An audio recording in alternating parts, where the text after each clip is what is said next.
I got a call that ripped my life apart. My mother, who I thought was safe, was found collapsed in a Walmart parking lot, having lived in her car for months. The worst part? It was all thanks to my own brother and sister, Dwayne and Cora. 5 years ago, I packed up my life and moved across the country to Seattle for work.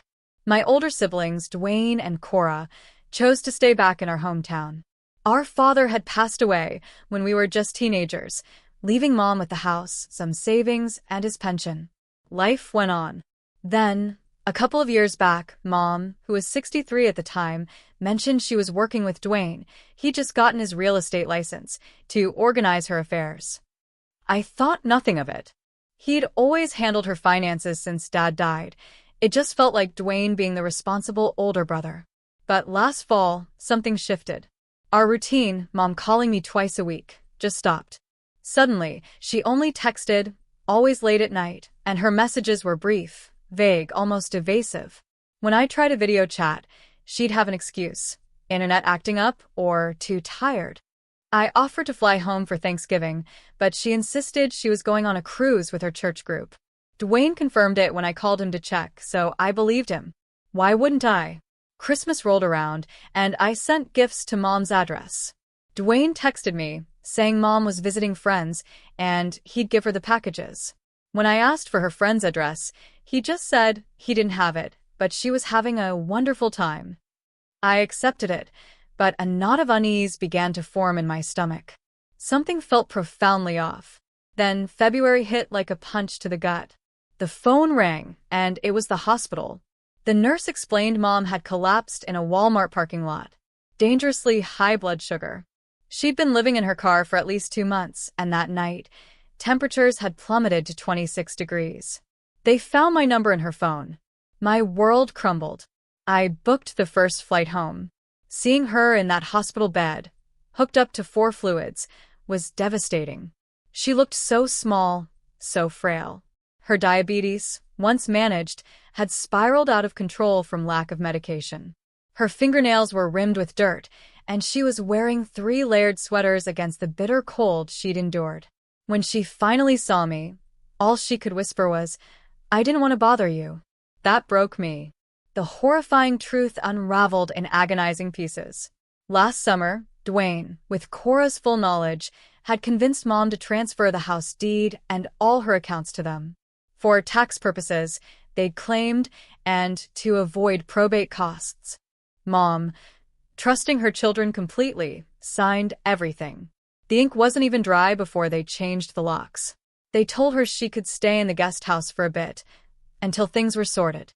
2 weeks later, Cora informed Mom the guest house needed renovations. They handed her $2,000 and told her she needed to figure something out for a few months.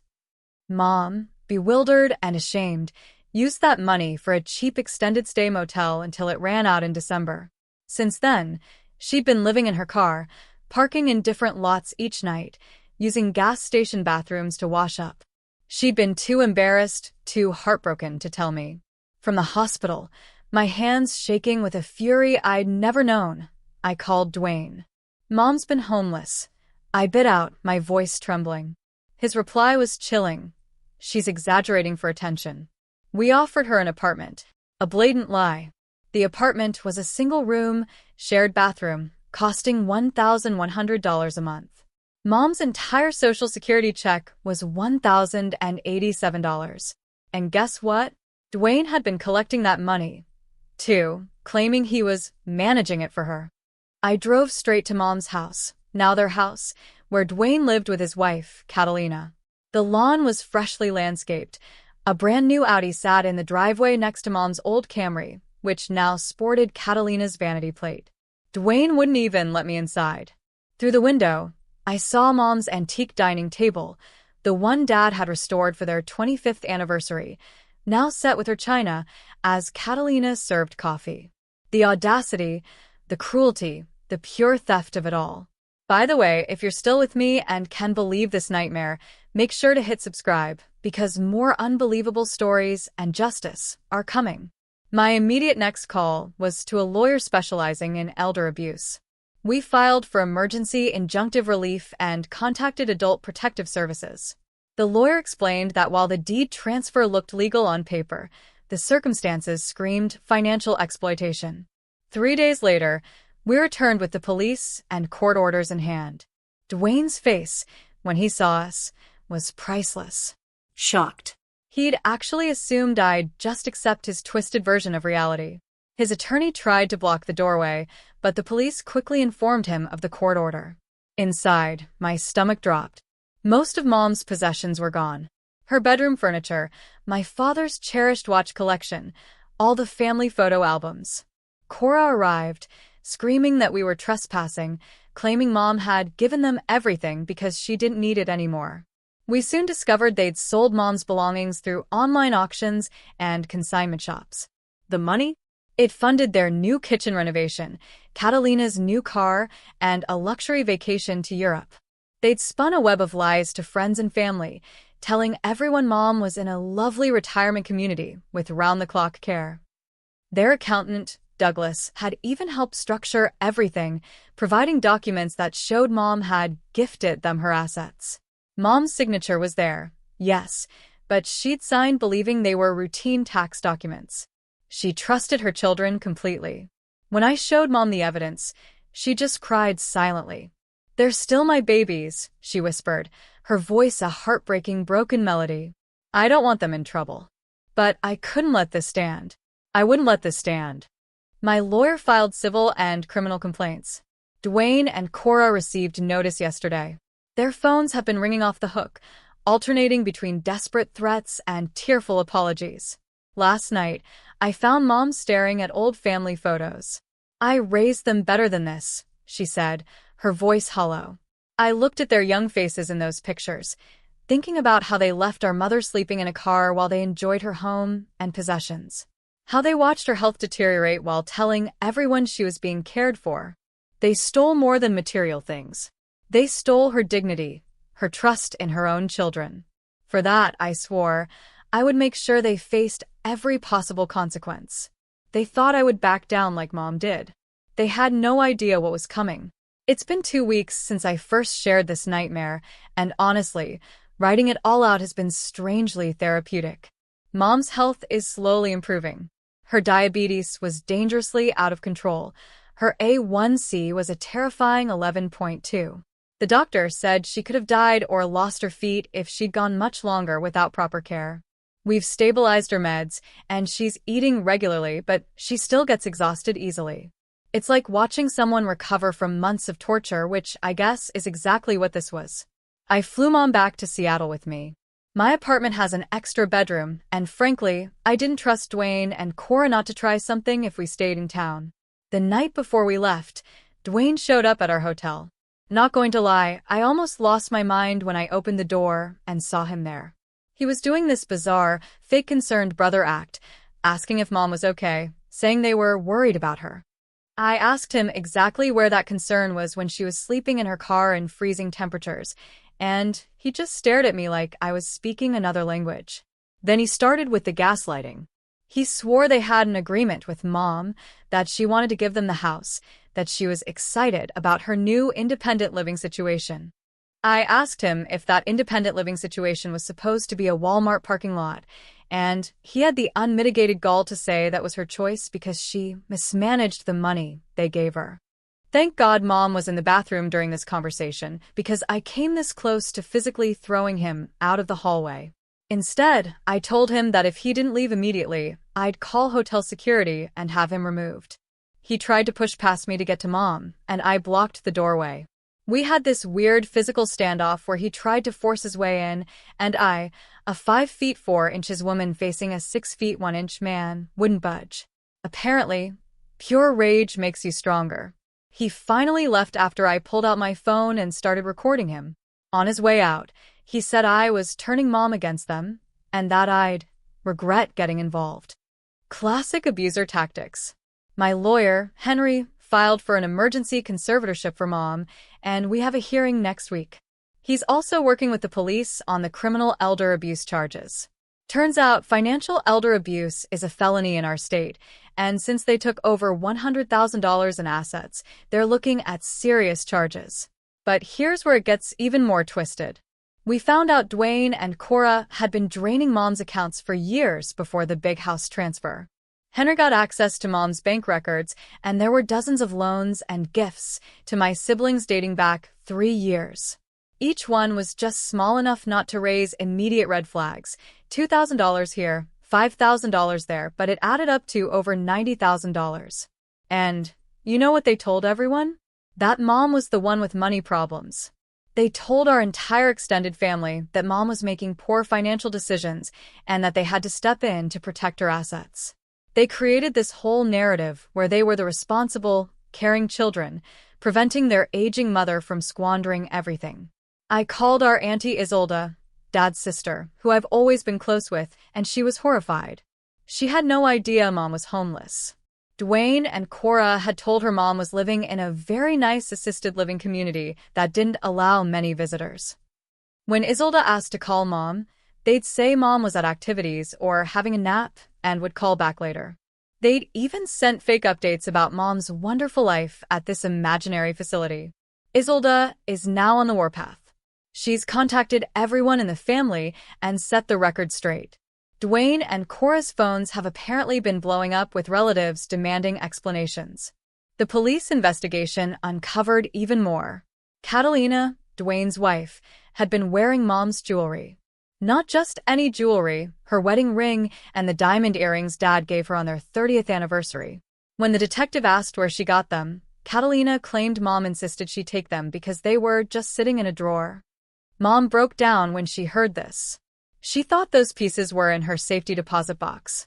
Turns out Dwayne had access to that, too. The most disturbing thing we discovered was through Douglas, the accountant. After the police contacted him, he called me in a panic. He said he had no idea Mom wasn't on board with the transfers. According to him, Dwayne brought Mom to one meeting at the beginning of the process where she seemed confused, but Dwayne assured Douglas she had good days and bad days, and implied she was developing dementia. Mom does not have dementia. She's sharp as ever. But Wayne had been telling people she was declining cognitively to justify taking control of her finances. Douglas admitted he should have insisted on more direct communication with Mom, but Dwayne was so convincing with his concerned son act. After that initial meeting, Dwayne brought all the documents to Mom to sign without Douglas present. Douglas is now cooperating fully with the investigation and has provided all his records. And then there's Cora. While Dwayne has been trying the concerned brother approach, Cora went full scorched earth. She sent me a 5-paragraph text message calling me every name in the book, saying I was just jealous that Mom loved them more and that's why she chose to give them everything. She said I abandoned the family when I moved away and now I'm trying to weasel my way back in to get Mom's money. The projection is insane. I forwarded everything to Henry and blocked her number. Yesterday, we had a video call with Henry to prep for next week's hearing. He thinks we have an extremely strong case for the conservatorship and for voiding the property transfers due to undue influence and fraud.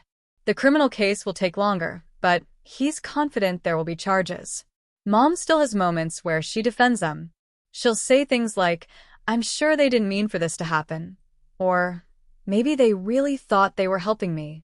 It breaks my heart. The psychologist we're working with says this is common in elder abuse cases. Victims often blame themselves or make excuses for their abusers, especially when it's family. The hardest part was last night. Mom had a nightmare and was crying out in her sleep. When I went to check on her, she was sitting up in bed, disoriented, asking if she needed to go back to her car because Dwayne needs the guest house for storage. It took me 20 minutes to reassure her that she was safe, that she never had to sleep in her car again. I've never felt rage like this before. It's like this cold, hard thing sitting in my chest. I look at pictures of us as kids, Dwayne teaching me to ride a bike, Cora doing my hair for prom, and I can't recognize those people and who they are now. Our court date is next Thursday. Henry says we need to be prepared for them to fight dirty, to claim Mom is incompetent or that I'm manipulating her. We have medical records proving she's competent, but it's still going to be ugly. I'll update after the hearing. In the meantime, I'm focusing on helping Mom regain her health and her dignity. And yes, I'm still planning how to make sure my siblings face every possible consequence for what they did. Not just legal ones, but social ones, too. Everyone they know is going to learn exactly who they really are. To the people asking if I'm afraid of destroying the family, what family? They destroyed it the moment they decided their mother was worth less than her possessions. Well, Reddit, court day finally happened. And holy cow, you guys, I don't even know where to start. I spent the last week helping Mom prepare for facing Dwayne and Cora. Henry warned us they'd likely try to paint her as confused or incompetent. So, we practiced how to answer questions clearly and confidently. The night before, Mom barely slept. She kept asking if we could just work things out as a family instead. I had to gently remind her that they left her homeless while selling her possessions and wearing her wedding ring. That's not a misunderstanding. That's calculated, malicious evil.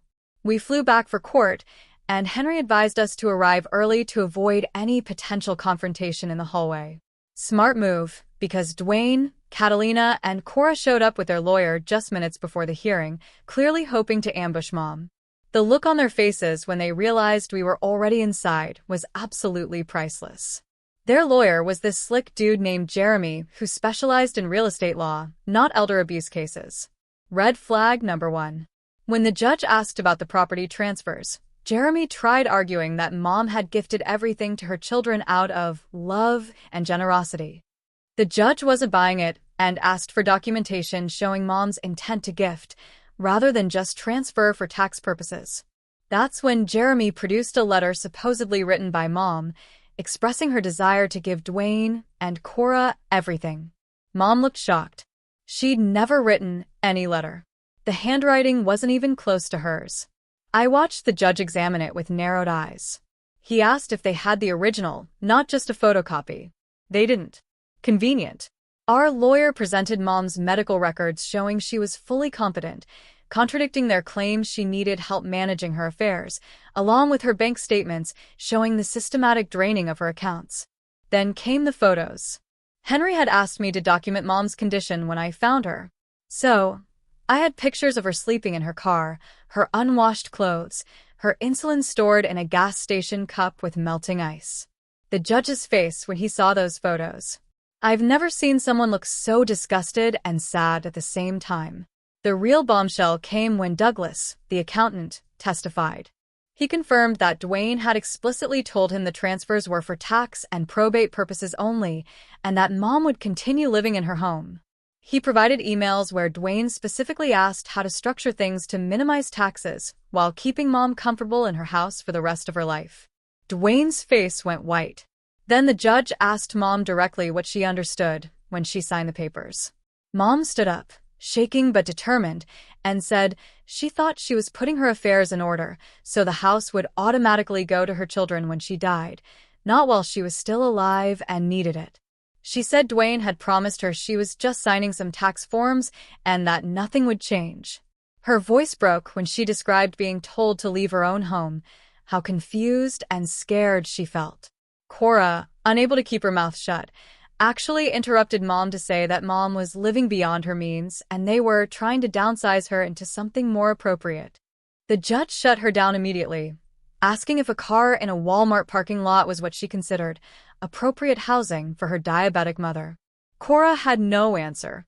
When Mom described how they'd changed the locks while she was at a doctor's appointment, how she'd come home to find her key didn't work, and Dwayne telling her through the door that she needed to figure something out, I swear I heard someone in the gallery gasp. Mom started crying when she talked about sleeping in her car, how she'd ration her insulin because she couldn't afford more, how she was too ashamed to tell me what had happened. Then came the cross-examination. Jeremy tried to suggest Mom had agreed to the arrangement, but changed her mind after the fact. Mom looked him straight in the eye and asked, why would anyone agree to be homeless? The courtroom went silent. Jeremy tried again, suggesting maybe Mom had spending problems they were trying to protect her from. Henry objected immediately, and the judge sustained it, telling Jeremy to stick to relevant questions. Dwayne testified next, sticking to his story about Mom wanting to give them the house, but he kept contradicting himself. First, he said Mom had always intended it as a gift. Then he said it was his idea to help her with taxes. Then, he claimed Mom had financial problems they were trying to fix. The judge kept circling back, asking why, if they were helping Mom, she ended up homeless. Dwayne's answer was that Mom refused the apartment they found for her. Henry immediately presented evidence that the apartment cost more than Mom's entire monthly income. When Dwayne tried claiming they'd given Mom money to live on, Henry showed Mom's bank statements, proving no deposits had been made. Dwayne then said they'd given her cash, $2,000, which Mom had supposedly wasted. Henry asked what $2,000 was supposed to cover after 63 years of Mom supporting them, paying for Dwayne's college, helping with the down payment on his first house, and even raising Cora's son when Cora had postpartum depression. Dwayne had no answer. Catalina was called next. Henry asked her directly about Mom's jewelry. She claimed Mom had insisted she take the items because Catalina had always admired them. Henry asked if she had any proof of this gift. A card? A note? A witness? Nothing. Then Henry showed photos of Catalina wearing Mom's wedding ring at a party 3 months before the house transfer even happened. Catalina's face turned scarlet. She claimed it was a loaner that Mom had forgotten to ask for back. The judge wasn't having any of it. By the end of the day, the judge granted the emergency conservatorship to me, ordered a freeze on all assets that had belonged to Mom, and instructed the county prosecutor to review the case for criminal charges. He also ordered a full accounting of everything that had been taken from Mom, sold, or transferred in the last 3 years. Outside the courtroom, Cora completely lost it. She started screaming at Mom that she was dead to her, that Mom had chosen the wrong child, that she'd regret this. Security had to intervene. Mom was shaking so badly afterward that a court officer brought her water and asked if she needed medical attention. That evening, Auntie Isolde hosted us at her house. She invited several family members who wanted to see Mom and apologized for believing Dwayne and Cora's lies. Cousin Alan, Dad's brother's son, broke down crying when he saw Mom's condition. He kept saying he should have checked on her directly instead of taking Dwayne's word that she was doing great in some fancy retirement home. Just when I thought the day couldn't get more intense, Uncle Antonio, Dad's brother, arrived. He'd flown in from Arizona after Isolde called him. He brought old family photos, including ones of our dad, and sat with Mom for hours, just reminiscing. It was the first time I'd seen Mom genuinely smile in weeks. But here's the absolute worst part. While we were at Isolde's, Dwayne and Cora went back to Mom's house and started removing things. A neighbor called to alert us that they were loading furniture into a moving truck at 11 p.m. Alan called the police, who caught them in the act of taking more items despite the court order freezing all assets. They were warned but not arrested since the ownership was still legally unclear pending further court proceedings. We went to the house the next morning with the police to document what was left. The place had been ransacked. They'd taken all the remaining valuables, family photos, Mom's remaining jewelry. The most heartbreaking moment was when Mom walked into her bedroom. Her mattress was gone. They'd taken her bed. She just stood there, looking at the empty space where she'd slept for 40 years, and whispered that she just wanted her pillow back. Not the jewelry, not the furniture, just her pillow. I had to walk out of the room because I was about to completely lose my composure. The police documented everything and added it to the report. They're now actively investigating for criminal charges of elder abuse, fraud, and now theft for taking items after the court order. Dwayne and Cora could be facing felony charges. We flew back to Seattle yesterday. Mom slept the entire flight, just completely exhausted from the emotional toll. I've taken family leave from work to help her get back on her feet. She has good days and bad days. Sometimes she seems almost normal, laughing at something on TV or enjoying a meal. Other times, I find her staring out the window, silent tears running down her face. The hardest part is that she still loves them. Despite everything, she still asks if there's a way to drop the charges, if we can just get her house back and forget the rest. I have to keep reminding her that they need to face consequences, or they'll do this to someone else. Henry called this morning with an update. The judge has scheduled another hearing to determine permanent conservatorship and to review the forensic accounting of all Mom's assets. Dwayne and Cora have apparently hired a new lawyer, someone with experience in criminal defense. They know they're in serious trouble. The prosecutor's office called yesterday. They want to meet with Mom to discuss potential criminal charges against Dwayne and Cora. Mom got upset at first, but after talking it through, she agreed to the meeting. I think she's finally beginning to accept that what they did wasn't just a mistake or a misunderstanding. It was calculated and cruel. To everyone who asked if I'm still planning my revenge, the legal system is doing it for me. Watching them squirm as their lies are exposed in court. Seeing the judge's face as he realized what they did to their own mother. Knowing that their friends and family are learning who they really are. That's better than anything I could plan. But I'm not done fighting. Not until Mom gets everything back. Not until they face every possible consequence for what they did. They thought I would back down because I live far away. They thought Mom wouldn't fight back because they're still her babies. They were wrong on both counts. I'll update again after the next hearing. Thank you to everyone who's offered support and advice. It's helped more than you know, especially on the days when it all feels overwhelming. Mom's going to be okay. She has me now, and I'm not going anywhere. It's been 3 months of absolute hell since my last update.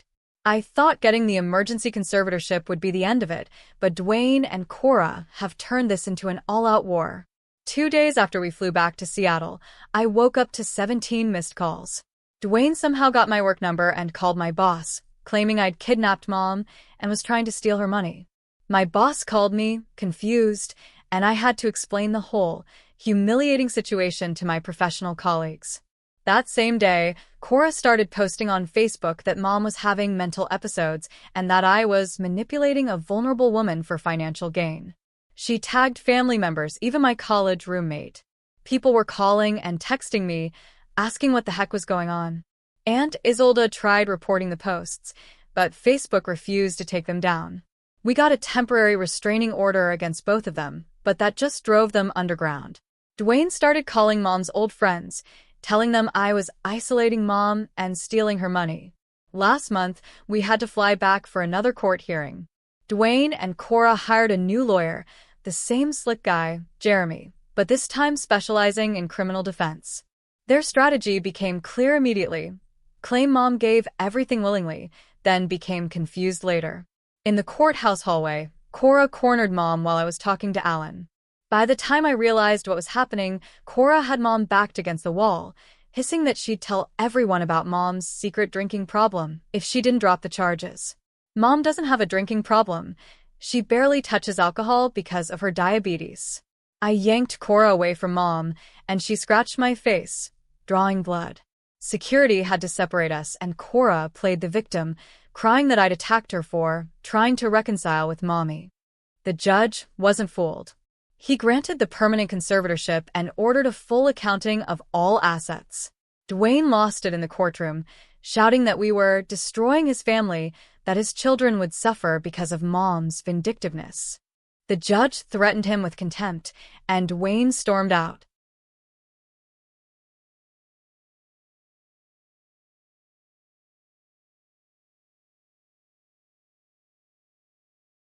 A week later, Catalina, Dwayne's wife, reached out to me privately. She claimed she had no idea what Dwayne had done to Mom, thought Mom had willingly given them the house, and was in a nice retirement facility. I didn't believe her until she showed up at our hotel with Mom's wedding ring and diamond earrings, sobbing that she never would have accepted them if she'd known the truth. Mom was suspicious, but took the jewelry back. 2 days later, Dwayne showed up at our hotel, screaming in the lobby that Catalina had betrayed him, that we'd turn his own wife against him. Security removed him, but not before he spotted Mom watching from the elevator. He lunged toward her, yelling that she'd regret choosing me over him. Mom had a panic attack, so severe we had to call the paramedics. Her blood sugar spiked to dangerous levels, and she spent the night in the ER. The next morning, we found out why Dwayne was so unhinged. Catalina had filed for divorce and provided the prosecutor with text messages where Dwayne explicitly discussed hiding money from the old lady and how they would spend Mom's retirement savings. Those texts are now evidence in the criminal case. The criminal charges came through last week. Elder abuse, fraud, theft, and exploitation of a vulnerable adult, felonies. All of them. Dwayne and Cora were arrested, booked, and had to post bail. Dwayne then called Mom's doctor, claiming to be her primary caretaker, trying to get her medical records. When that failed, he showed up at the clinic, demanding to speak to the doctor. They had to call security to remove him. He's now violated the restraining order, which could revoke his bail. This morning, we learned Dwayne has been telling neighbors and business associates that Mom has dementia, and I've manipulated her into making false accusations. He's trying to rally people against us before the trial. Aunt Isolde called to warn us that he's been reaching out to extended family members, spinning elaborate lies about Mom's mental state. We're looking for a new place to live where Dwayne and Cora can't find us. Mom doesn't want to go back to her house, even if we get it back. Too many painful memories. We're considering leaving the state entirely, starting fresh somewhere they can't reach us. I never wanted this war. Mom certainly didn't. All she ever asked was to live with dignity in the home she spent her life paying for. Instead, she's in hiding, traumatized, watching the children she raised try to destroy her reputation to save themselves from consequences. The prosecutor says Dwayne and Cora are likely looking at 3 to 5 years if convicted on all counts. Their lawyers have reached out about a plea deal, offering to return what's left of Mom's assets in exchange for reduced charges. Mom initially wavered. The thought of her children in prison still hurts her, but then she told the prosecutor to pursue the maximum penalties. As she put it, they showed no mercy to me, so why should I show mercy to them? Tomorrow, we meet with a victim advocate to discuss protection options during the trial. Mom will have to face Dwayne and Cora in court, sit across from them while describing how it felt to sleep in her car with untreated diabetes while they lived in her house. I don't know where she'll find the strength, but she's determined to see this through. Your messages, Reddit, have helped Mom realize she's not alone, that she deserves justice, that what happened to her wasn't her fault. Hi, Reddit. This is my final update on this absolute nightmare. Jeremy, Dwayne and Cora's lawyer, approached the prosecutor about a plea deal. Turns out Dwayne and Cora were terrified of prison. The prosecutor offered reduced charges if they returned everything they'd stolen, paid restitution, and agreed to 5 years probation with no contact with Mom. Dwayne initially refused. He actually had the nerve to counteroffer, suggesting community service only. The prosecutor laughed in Jeremy's face and said they were preparing to add additional charges based on new evidence from Catalina. Suddenly, Dwayne was very interested in the original plea deal. Recovering Mom's assets was incredibly complicated. They'd sold so much: her jewelry, antiques, even family photos they'd sold to a collector specializing in vintage Americana. The forensic accountant found they'd blown through almost $380,000 of Mom's money in less than a year. Dwayne had taken out a second mortgage on Mom's house to fund a failed investment in his friend's startup. They'd used her credit cards for everyday expenses like groceries and gas, while telling everyone she was living luxuriously in a retirement community. When the final accounting came in, I nearly vomited. They'd stolen everything: her pension, Social Security, life insurance policy, cash value, even the small inheritance she'd received from her sister. According to the accountant, they'd spent approximately $467,000 of Mom's money in 18 months. That included the equity from her house, her savings, everything she'd worked for her entire life. Gone. The house was the biggest problem. Dwayne had transferred it to an LLC he created, then used it as collateral for loans. Untangling that legal mess took months. Henry brought in a real estate attorney who specialized in title fraud, and we finally got the deed transferred back to Mom 6 months ago. But the house wasn't the same. When we finally got access, it was heartbreaking. They'd remodeled everything, destroying the unique character of Mom's 1940s craftsman. Mom walked through silently, touching walls and door frames like she was saying goodbye. When she reached her bedroom, she finally broke down. I found her sitting in the middle of the empty room, clutching the only thing they'd left behind, an old photo album filled with pictures they apparently deemed worthless. Pictures of Mom and Dad when they were young, pictures of Dwayne and Cora as babies, pictures of us as a family before everything fell apart. We decided to sell the house. Mom couldn't bear to live there, knowing what they'd done, seeing the cheap changes they'd made. It sold for less than it was worth before their renovations, which Henry said was typical for flipped houses with cheap materials. The money went into a trust for Mom that only I can access as her conservator. As for Dwayne and Cora, they both took the plea deal. In addition to probation, they're required to pay full restitution, $467,000 plus interest.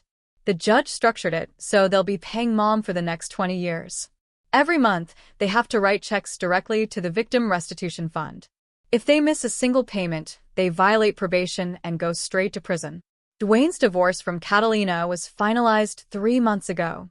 She got practically everything since he's now a convicted felon with massive restitution payments hanging over his head.